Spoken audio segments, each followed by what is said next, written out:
Hello and welcome to another video from me, Rough Swordsman, Wargamer.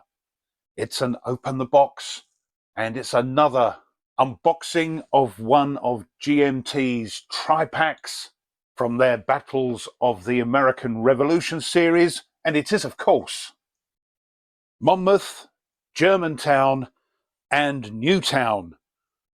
And as it says up the top here, tri-pack number 2, Battles of the American Revolution, designed by Mark S. Miklos and published, of course, by GMT Games. So, what's all this about? Tri-pack 2 includes 4 battles, just like the other tri-pack that came out a few years ago. Guildford, Saratoga and Brandywine actually had 4 battles in it. And this one does as well, and multiple scenarios to afford players hours of replay value as they chase the secret source of complete victory on classic American Revolutionary War battlefields. And here they are. We've got Germantown 1777. If you want to pause the video, hopefully you can read what they're all about. Monmouth 1778. Newtown 1779 and the extra one, Oriskany, I think is how you pronounce it. This tri-pack also includes reformatted full-colour rulebooks with updated and clarified rules, improved orders of battle, new player aid cards, new scenarios, and all the replacement counters that have been issued for the 4 games over the years, making your sets complete and up to date. Here we can see some of those gorgeous maps. They're mounted, as you'll see, and some of the counters. And the game scale is 200 yards per hex, 1 hour per turn. Units, infantry, regiments, battalions, companies, cavalry troops, and artillery batteries. Each strength point equals 100 men or 2 guns. And in the box we've got 2 double-sided mounted maps, 528 5/8 of an inch unit counters and markers, 1 series rulebook, 3 exclusive rulebooks, 2 11x17 4-sided player aid cards for Monmouth, 6 8.5x11 inch player aid cards, 1 8.5x11 inch solitaire tactics player aid, 16 tactic cards, 26 opportunity cards for Newtown, and 2 10-sided dice. And the credits here, as I said, the game design Mark S. Miklos, developer Rob McCracken, box cover Roger McGowan, graphic artists Charlie Kibler, Roger B. McGowan and Mark Simonich, production coordinator Kai Jensen.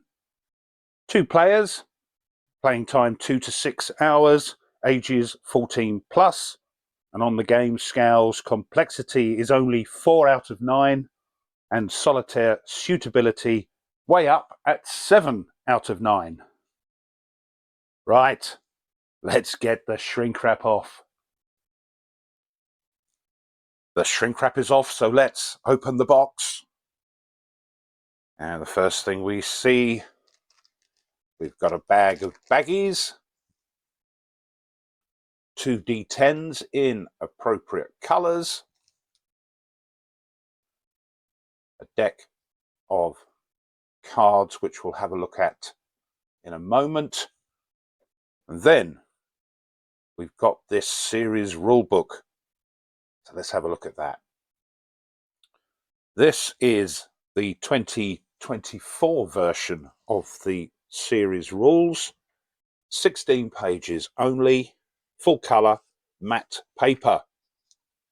This rulebook looks very similar to the White Plains rulebook, and indeed looks very similar to the first tri-pack, although there's more colour pictures in here. So we'll quickly go through what's in here. Introduction, components, so we've got counters, units and leaders, the die, the game scale. Here's an example of a couple of the counters. Here's a leader with what all the bits and pieces mean, and the same thing for a combat unit. Not an overwhelming amount of info on there, and some examples, general examples of the type of units that may well be included. Terminology, much of it pretty straightforward. How to win, well, decisive, substantial, or marginal victories. And then an outline of the sequence of play, and a more sort of expanded version is on the back cover. But we have the initiative sequence, who's going to go first, the initiative player's turn, which has their movement, their rally phase, and quite unusual is that the other side, the defensive player, fires their artillery if they're able during the initiative player's turn.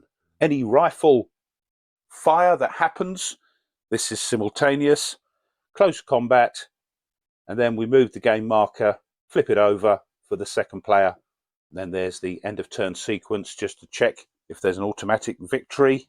If it's the last turn, determine the winner. If not, carry on. And then we get a more sort of in-depth instruction on how everything works, how the initiative works, a thing called momentum, stacking limits. It's only 6 strength points, and very strict stacking rules. You can't even move through a stack of units if that will make it exceed the stacking limit. So this is why you can't generally move stacks around. You have to do them with individual units. Zones of control, pretty normal. The 6 hexes surrounding the unit. The limitations of the zones of control. You have to stop immediately you enter into an enemy zone of control or ZOC. Movement, the restrictions, terrain, effects on movement, something called strategic movement, and that's where you can move twice the printed movement allowance if you start and stop and remain on a terrain which allows this strategic movement, usually roads. Moving pin markers. Then this rifle fire, and units that can do rifle fire have a little R on their counter. As you can see here, how that all works. If you're firing your rifle for the first time, there is a first fire bonus, DRM +1. The Jaeger rifles are specially treated as well, but it's all explained here. Then we've got that defensive artillery fire where the non-initiative side can fire their artillery if they're in range, how that all works. Line of sight for that. Close combat, how that works. If you're adjacent to an enemy unit and it's your turn and you've moved up, it's mandatory that you attack in close combat.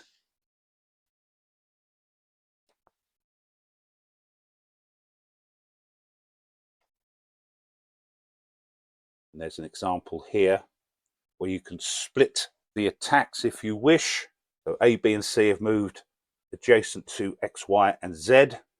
Because they're stacked, they must be attacked together, these 2 defenders, Y and Z. And these 2 do not have to attack that one. They can split their attack. These have to attack, but these can split between the 2 here. And it says the attacking player decides to have C attack X, while B and A combine and attack Y and Z. So you can see there's a little bit of freedom to how you attack, how it all works.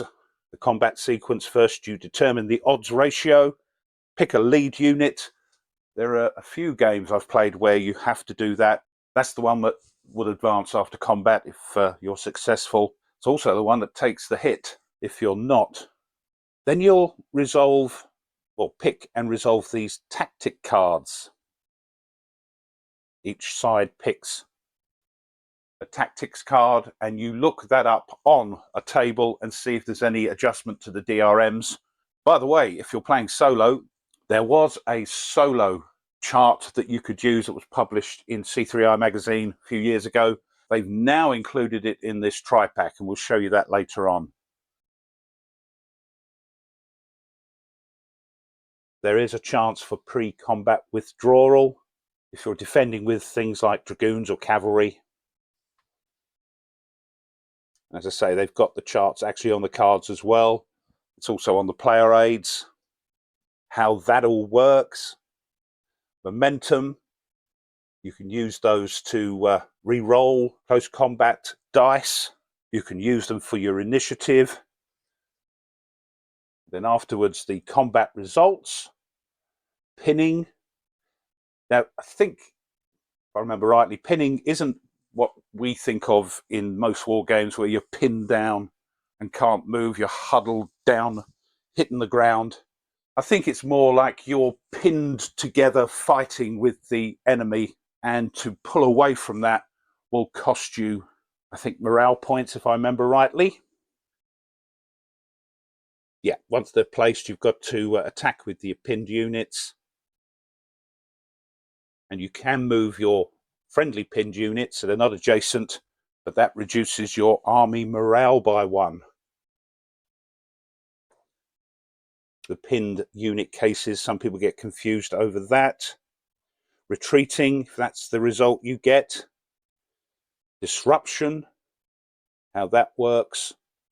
You have to retreat 3 hexes. You can only move 1 hex per turn. You can't move adjacent to an enemy unit. Usual sort of thing. Can't attack. And then the next stage down is shattered.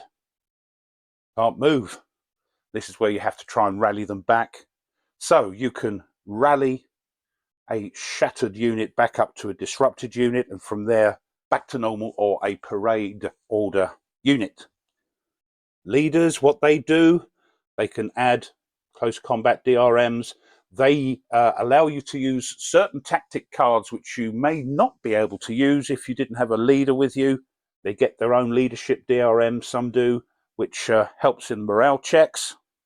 And here's a little table telling you all those options and who can do what, how they're affected by this asterisk result in the combat results table. Here's that rally and unit morale phase.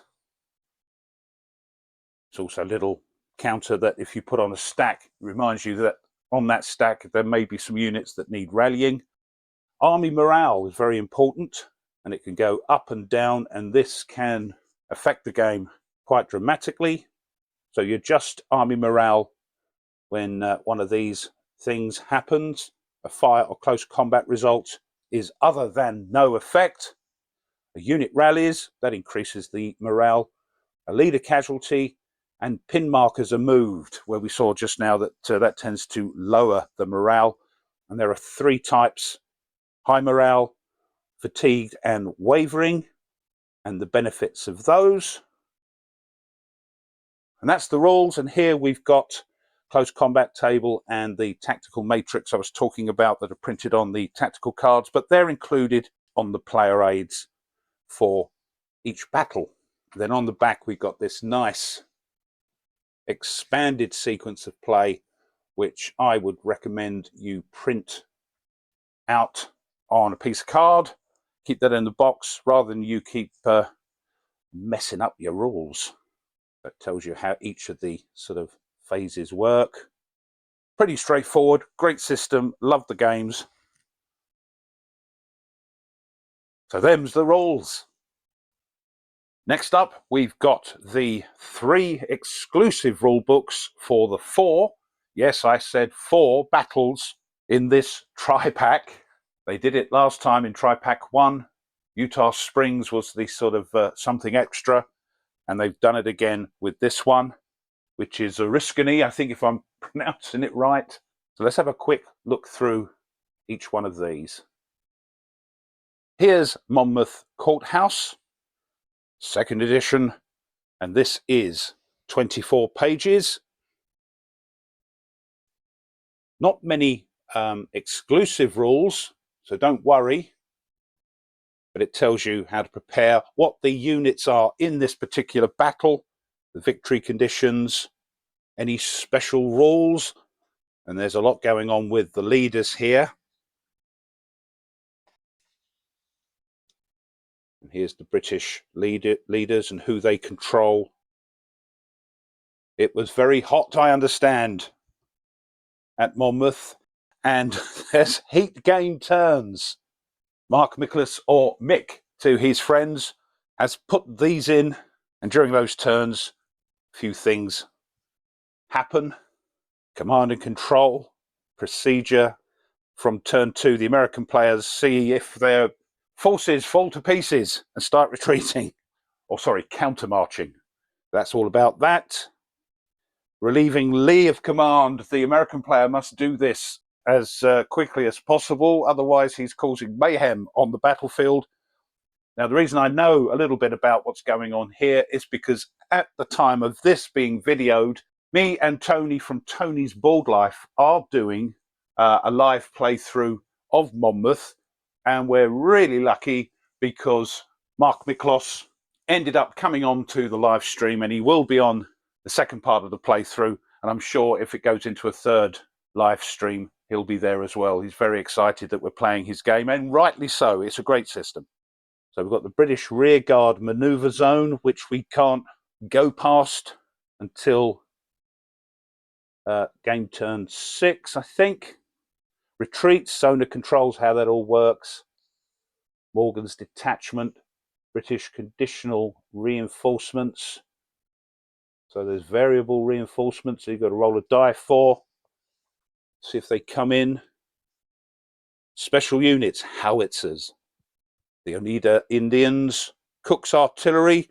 These are special artilleries, and that's explained there. Molly Pitcher. I think once per game you can pick Molly Pitcher to look after an American artillery unit. She can rally a disrupted artillery unit automatically. If it's shattered, though, it has to be rallied to disrupted, and then she will automatically bring it back to normal. Got some play balances here. If you want to sort of give one side a bit of an advantage. Then we've got the historical scenarios, apart from the full game, which is explained here. We've got some historical scenarios, 4 turns, 4 through 7, 7 through 10. So it's sort of breaking up the main scenario into chunks, 8 through 13. And there we are. That's it.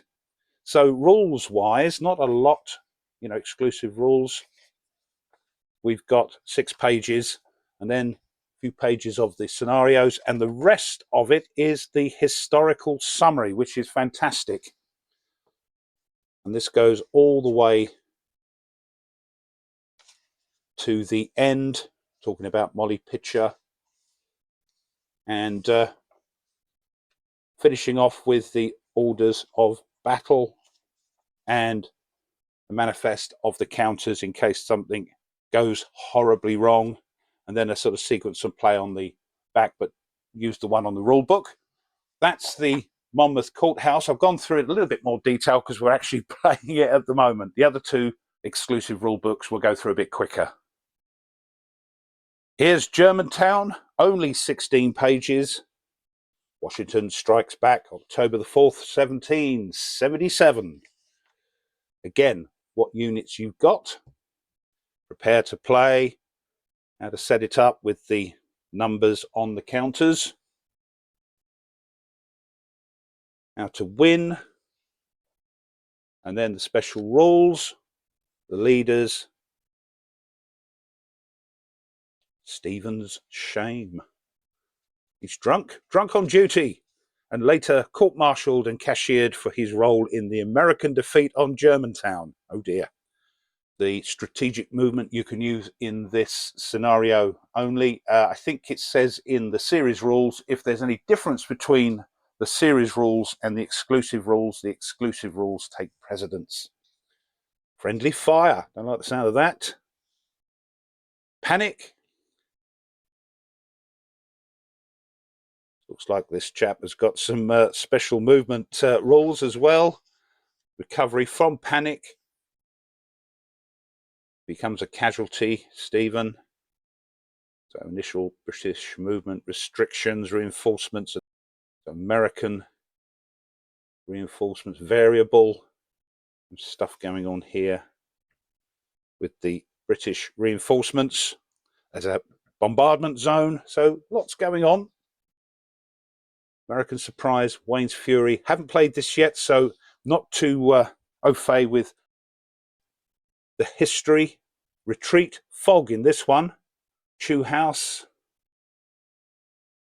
The American Vanguard. Irving's Brigade. And that's it. We've only got 7 pages there, and then another welcomed historical summary. Helps me out a great deal. There's the Chew House.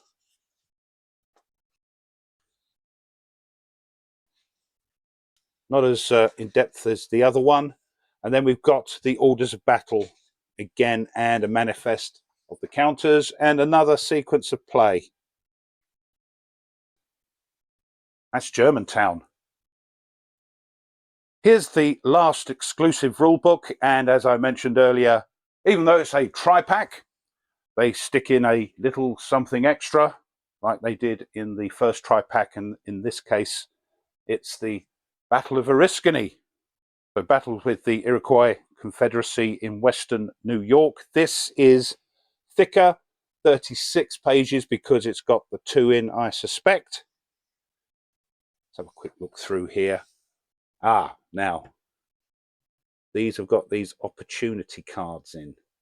Counter markers, Newtown combat units, Oriskany combat units. So here we go for Newtown. Preparing for play, optional unit selection, Indian Honor.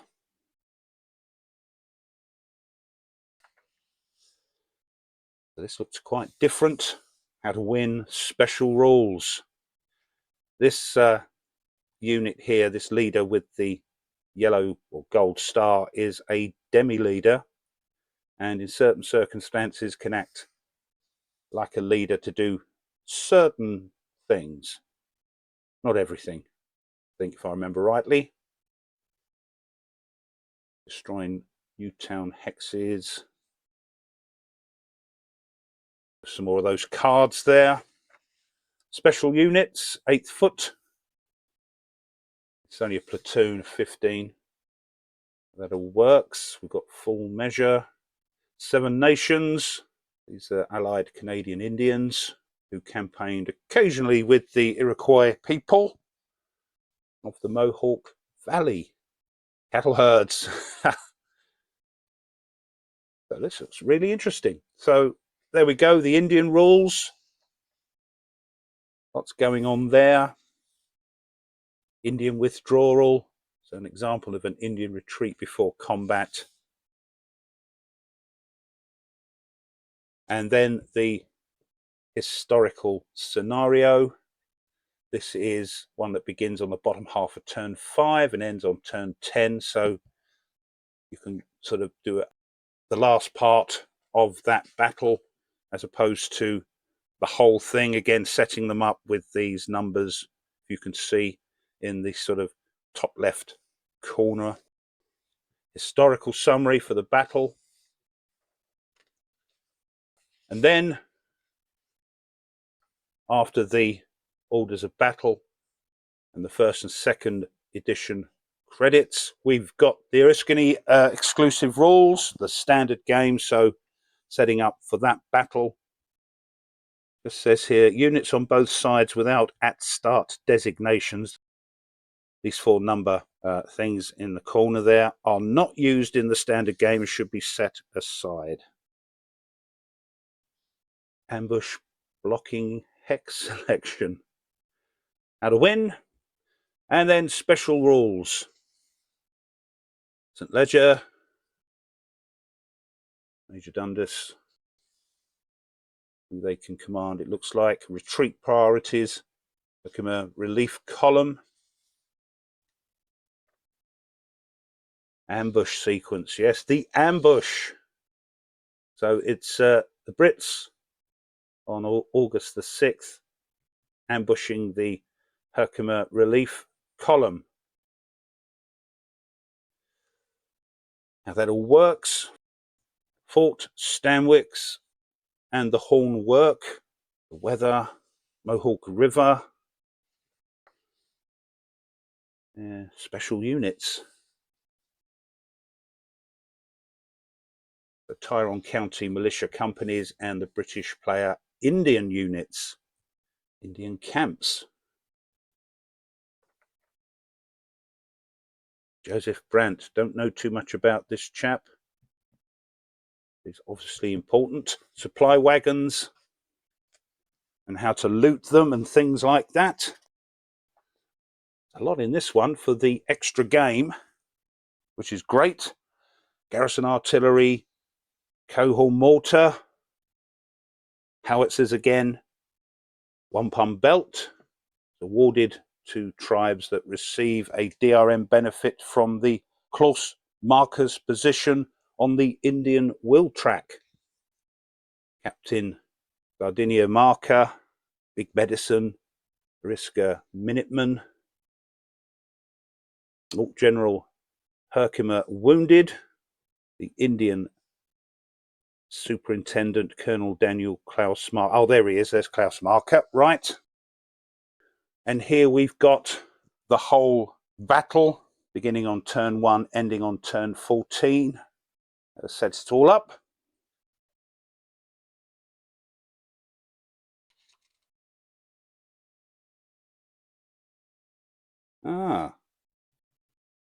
So you can link this, that the standard game in the Newtown. Looks interesting. 28 turns. Here's a smaller scenario from turn 2 to turn 6. And, whoops, and the historical summary. Order of battles, manifest, and the 2 sequence of plays for the 2 battles.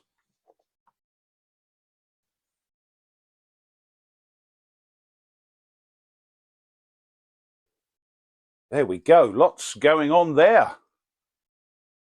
Next up, we have 3 sheets of counters. Here's the first one. All the counters are 5/8 of an inch, which is great. And this counter sheet is for Monmouth. Here we've got the Brits and the Continentals. Here we've got some regulars, Grenadiers, Fusiliers, some Loyalists down here, and Hessians there. For the Americans, here we've got the Continentals of Lee's Advance Corps. Here's Washington's army here without any stripe. And the ones with the green stripes on the top are the Patriot Militia. Some admin counters, disrupted, and on the other side, I dare say, it will be shattered. Some momentum counters here. These are the confusion markers to do with this command and control malarkey that Lee causes. And these, by the way, are used if you have some disrupted or shattered units mixed in with parade order units. That just reminds you that during the rally phase, you've got some to sort out. So the numbers on here are pretty straightforward. You've got a group of 2 here. The first one is the strength points of that unit, and the second number is its movement allowance. We've got some numbers here, pluses and sometimes minuses. That's the unit's morale. And up in the corner, underneath the title of the unit, you've got where it sets up or which turn it comes into play. You can see T6, that's turn 6, but some, and in this case with Monmouth, the ones with the white movement numbers are actually set up on the map. And on the other side, we can see some are single step units, and the ones that aren't, you can see their strength and unit morale usually goes down. Here's the second sheet. This time it's for Germantown. Same format with the colours, regulars, Hessians, and Loyalists. For the Americans, we've got Continentals with the dark blue stripe. We've got Green's Wing here. and the Patriot Militia. They tend to be kneeling down on their counters, so they're easy to see. And here's the other side. Here's the last counter sheet for Newtown and Oriskany, and the Brits have got some Indians amongst their units, along with the British regulars, loyalists, and those with a top and bottom stripe are the Tory militia. Pretty straightforward for the Americans, Continentals, and the kneeling militia. And here's the other side. And then you've got your player aids for each of the battles. Each one comes with 2 for each player. And here's the Monmouth Courthouse. Let's have a quick look at one of those.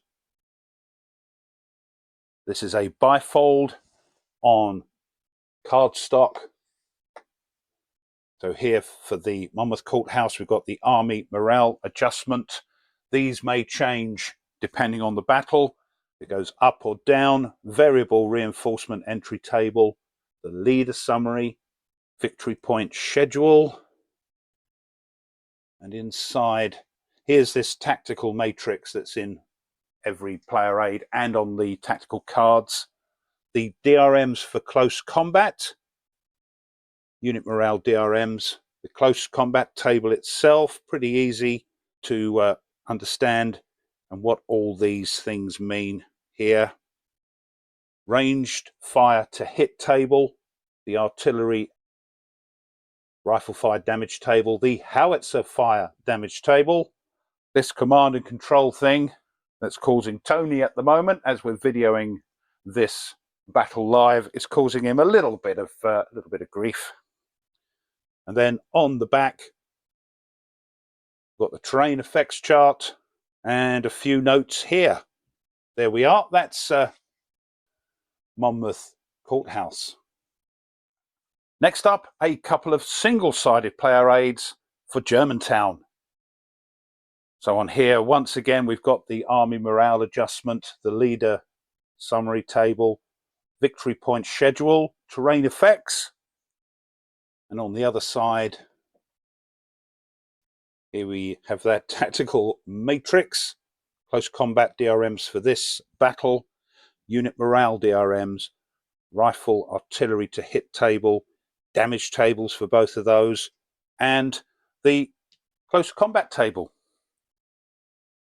Here's the Newtown player aid card, single sheet.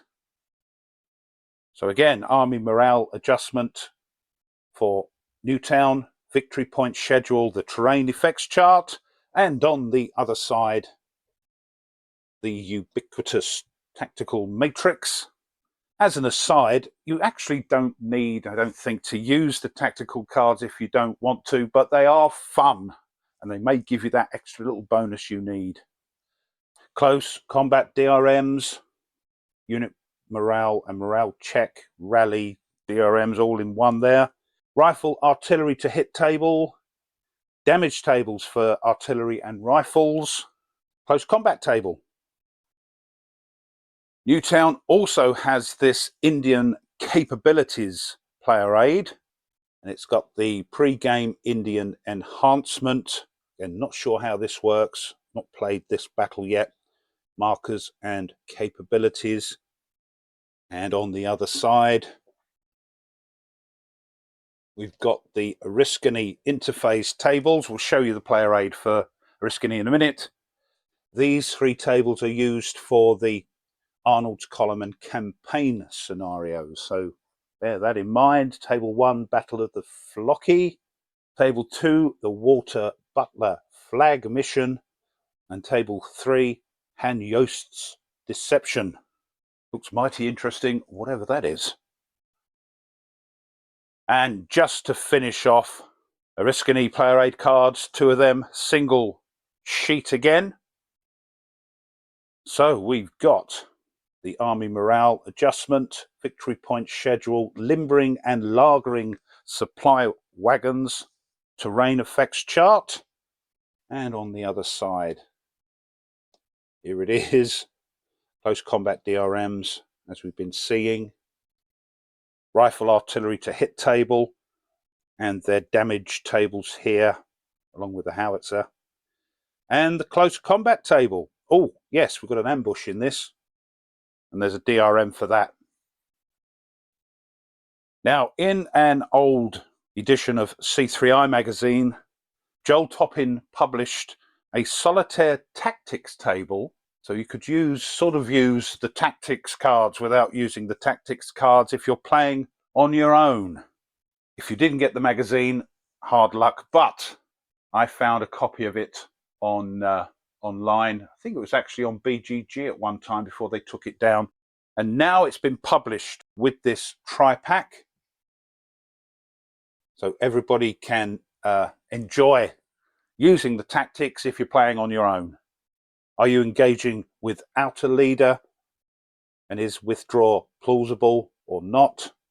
Depends which one you use. The rest are engaging with a leader and the different things that apply to that combat.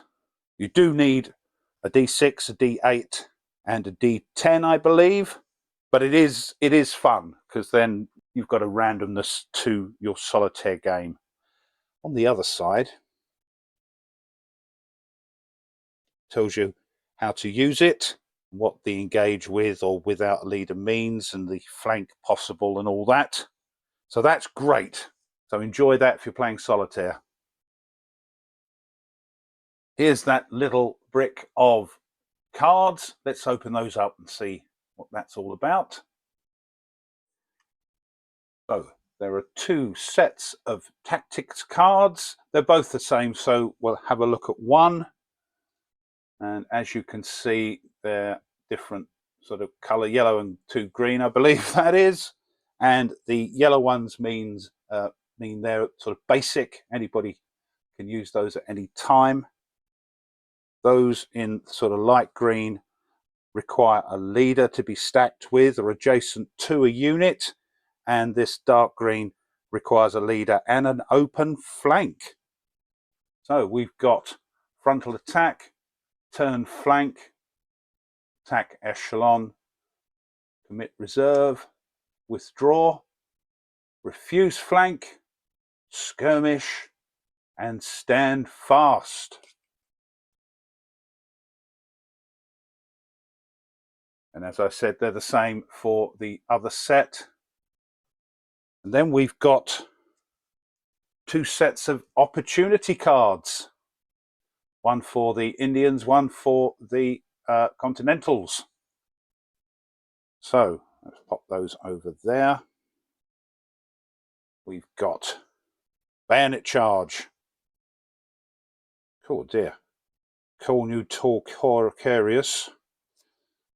Crikey, I'll get told off about that. Fife and drums, forced march, artillery barrage, Oneida guides, last full measure, chaos, marksman, artillery barrage, volley fire, and local superiority.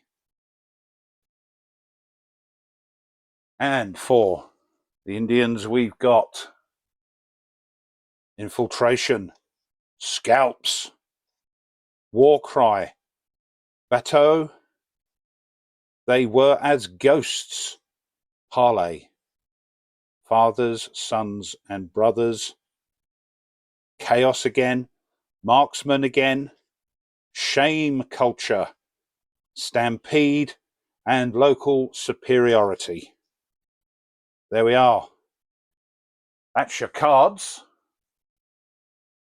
Next up, last thing in the box are the mounted loveliness that are the maps. There we are, just about get everything in. We'll have a little look round in a moment, and it's a little bit higgledy-piggledy because it needs to lay flat with a couple of those heavy games that we've all got on top of it overnight. So this is Monmouth Courthouse, June the 28th, 1778, the one we're playing at the moment. So I would recommend you go over to Tony's Board Life channel and check it out and see how not to play as the British. So as always, gorgeous maps, great colours, What else can I say? Let's have a little look round and see what's going on. Here's this command and control table that's unique to this battle, and you roll dice and see what happens depending on what turn you're doing. And just a bit further down, we have the eliminated and captured boxes along with a nice little map key. Over at the bottom left, we've got the game turn track, and here are these, I believe, the heat turns. And over here on the left-hand side, we've got the army morale track. So wavering is not where you want to be. You get a -1 to your initiative, and your unit morale gets a -2. Here we've got the fatigued part of the track, and this is where we normally start in this particular battle. Both sides start there, and a little key up the top. Bit of a close-up of the map, and we've got these gold stars here. They're victory points, I think, for either side, but this one is the British main victory point, so we're going to get all the way from this end of the map all the way across here, and the Americans have to get all the way over here. It's Shrewsbury, by the way. That's the Monmouth Courthouse map. These are double-sided, so on the other side of the Monmouth map, we've got the Battle of Germantown, October the 4th, 1777. Again, different colour palette, smaller map, so we've got bigger map keys, and some of the tables are included because of the extra room. So here's the game turn track, Stephen's movement tables, the fog table, friendly fire table, and Chew House. Just underneath that, we've got the map key. Up on the top left, we've got the captured and eliminated boxes, and here we can see the start of that army morale tracker we saw on the Monmouth map. And just a little close-up, Beggarstown here, here's Germantown. And in those times, it looks like they named places by what was going on there, who lived there. So Flourtown, was that where all the flour was made for the local area? Great maps. So that's Germantown. Here's the Battle of Newtown, August the 29th, 1779. And two contemporary pictures there of Major General John Sullivan and Joseph Brant, Mohawk. Again, slightly unusual shaped map, so that leaves them room to put a few extra tables and such on the outside.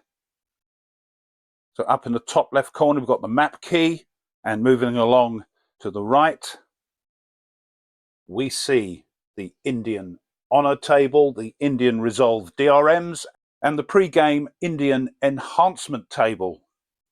Moving down, we see the captured and eliminated boxes, and at the bottom right, the game turn track and the army morale track. And on the bottom left, we've got that ambush table, and we've got the leader victory point and army morale table, and they've even got enough room to put a sequence of play on there. So zooming in, I just love the names of the places. Baldwin Island, no relation. Sullivan's Hill, there's Newtown, assume this is the Indian name, Chucknut, and Hogback. Fantastic. Here's the last map, the Battle of Riscony, hope I'm pronouncing that right, August the 6th, 1777.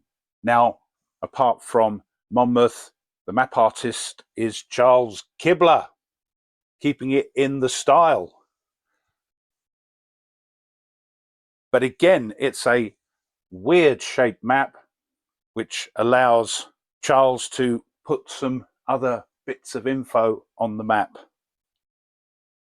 So up in the top left corner, we've got General Herkimer at the Battle of Oriskany. I'm not sure if it's contemporary with the battle, but there we go. Moving along to the right, we can see the captured and eliminated boxes here, and moving along further to the right, we can see the ambush success table, Herkimer's wound result, Herkimer's relief column movement summary.